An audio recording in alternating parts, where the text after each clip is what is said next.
Hello, I'm Reverend Benjamin Broadbent, and this is my sermon for May 3rd, 2020, the fourth Sunday of Easter. It is called The Way In and Out, and is based on a reading from the Gospel of John, the 10th chapter, the first 10 verses. In this chapter of John, Jesus describes himself as a good shepherd. As the good shepherd, Jesus accompanies, protects, and leads.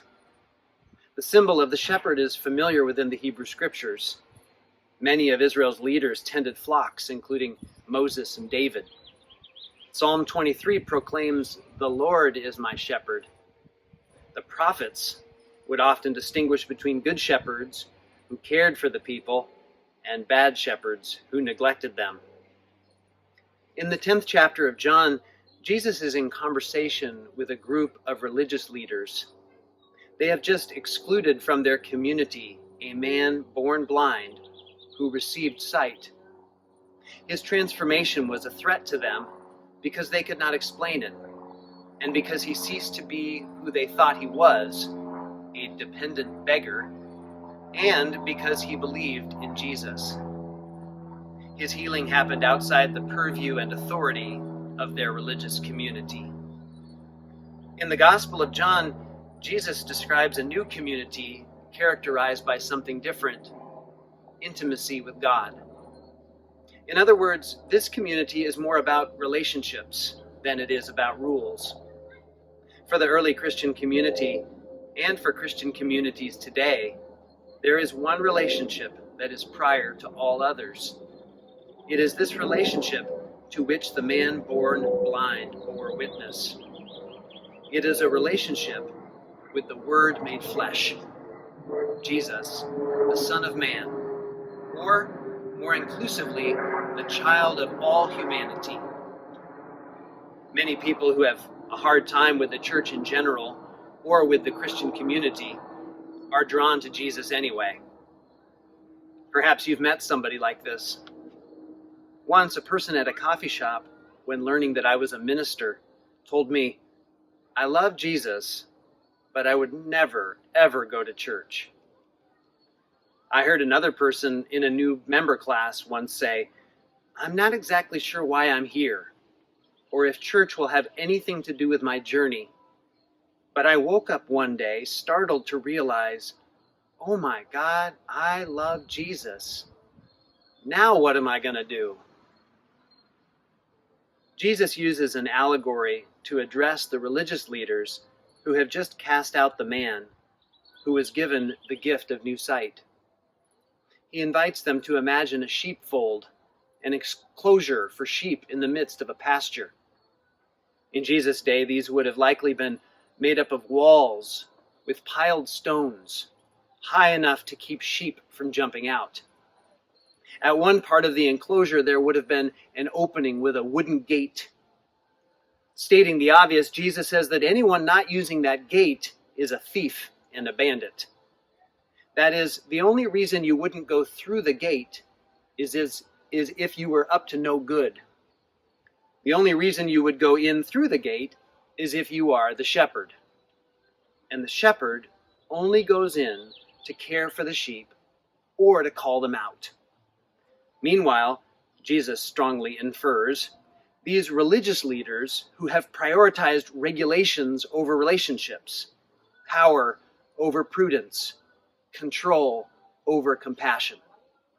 They value their own status as leaders over the life-giving transformation experienced by one of their own flock. Jesus is critiquing the tendency of religious leaders to base their leadership authority on anything other than the responsibility to care for God's people, including, especially, the most vulnerable. And Jesus is critiquing the tendency of anyone to base their faith on anything other than intimacy with God. For Christians, a life of faith begins and ends with a relationship, and a relationship in particular, a relationship with Jesus. We are, in a sense, up to no good when we base our faith in anything else. Many who were vulnerable in our society before this virus pandemic have been made yet more vulnerable. Our society's systemic racism has created the conditions for African Americans to suffer and die from COVID-19 at a much greater rate than any other group. Our economies privileged are able to protect themselves from exposure, while workers who are living paycheck to paycheck put their whole families at risk simply by going to work. Our culture's prejudices are causing people with disabilities, transgender people, people with compromised immune systems, and many others to wonder whether they will receive the medical care they need. In the meantime, some of our business and political leaders, including our own president, have placed their own privilege and political fortunes above the health of the country as a whole. They have, in essence, hopped over into the sheepfold to take what they need without regard for the well-being of those they have been entrusted to nourish and protect. Before Jesus describes the symbol of the Good Shepherd, he calls himself the gate. It is worth thinking a little bit about what this might mean. A gate is a movable door within a passageway.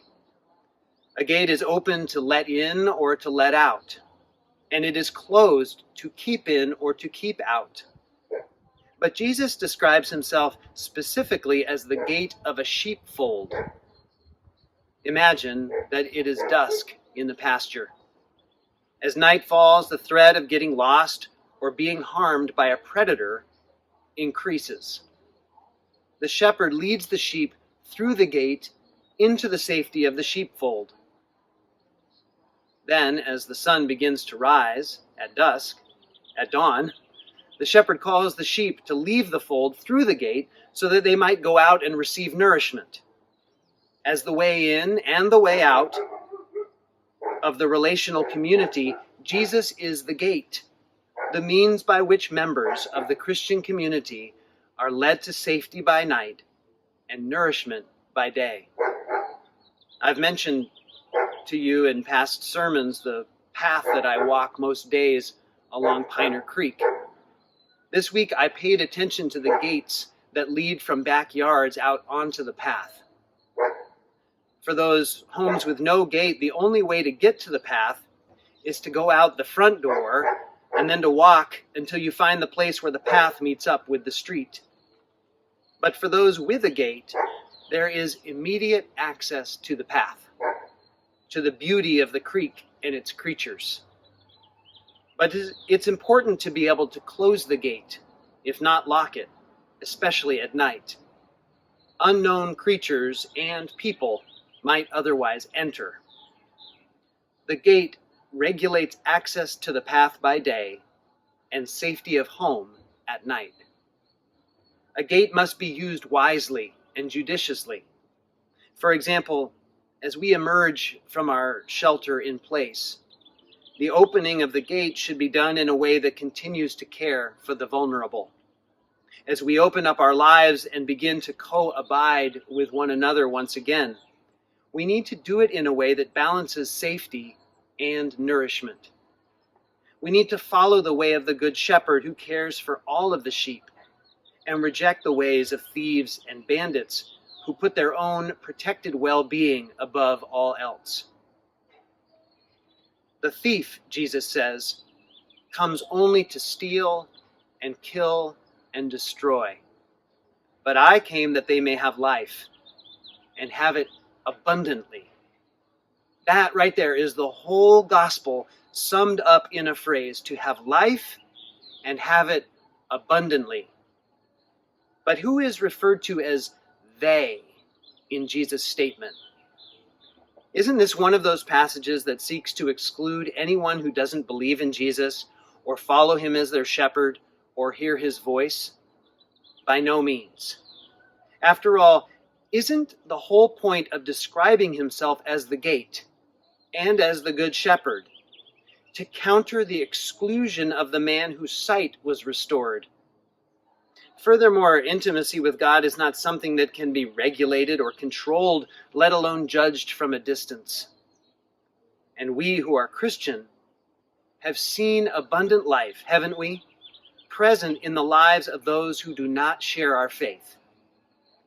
At the beginning of this pandemic, my Muslim friend Mo was the very first person to contact me and let me know that he was praying for the well-being of my family and my whole church community. In verse 16 of this same chapter, Jesus says, "I have other sheep that do not belong to this fold." Let us not revert to being thieves and bandits by trying to rob Jesus of his other sheep, sheep of a different fold, sheep who no less share intimacy with God and enjoy abundance of life. Salam, shalom, and peace. Amen.